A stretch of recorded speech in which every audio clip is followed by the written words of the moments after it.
Raqobatni rivojlantirish va iste'molchilar huquqlarini himoya qilish qo'mitasi Navoiy viloyati hududiy boshqarmasiga jismoniy va yuridik shaxslardan 2024-yil yakunlari bo'yicha 1100 ga yaqin hamda 2025-yil birinchi choragida 600 dan ortiq murojaatlar kelib tushgan.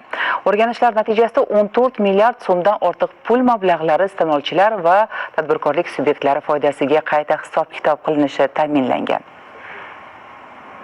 Yangi tahrirdagi O'zbekiston Respublikasi Konstitutsiyasining 65-moddasida bozor munosabatlarini rivojlantirish, halol raqobat uchun shart-sharoitlar yaratish, iste'molchilarning huquqlari ustuvorligini hisobga olgan holda iqtisodiy faoliyat, tadbirkorlik va mehnat qilish erkinligini kafolatlanishi belgilangan. Mavjud qonunchilik hujjatlari bilan berilgan vakolatlar, funksiya va vazifalardan kelib chiqib, O'zbekiston Respublikasi raqobatni rivojlantirish va iste'molchilar huquqlarini himoya qilish qo'mitasi Navoiy viloyati hududiy boshqarmasi tomonidan muayyan ishlar bajarilmoqda.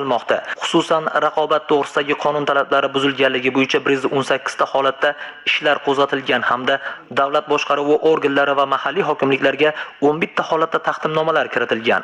Jurnalistlar uchun o'tkazilgan matbuot anjumanida boshqarmada murojaatlar bilan ishlash borasidagi amaliy ishlar haqida aniq misollar asosida batafsil ma'lumot berildi. Hududiy boshqarma tomonidan jismoniy va yuridik shaxslarga 24-yil yakuni bo'yicha 1100 dan ortiq murojaatlar kelib tushgan. Xuddi shunday 25-yil birinchi choragida 600 dan oshiq murojaatlar kelib tushgan. O'rganish natijalarida 24-yil davomida 13,5 milliard so'm, birinchi choragida 1 milliard so'mdan ortiq mablag' iste'molchi hamda tadbirkorlarga qayta hisob-kitob qilib berildi.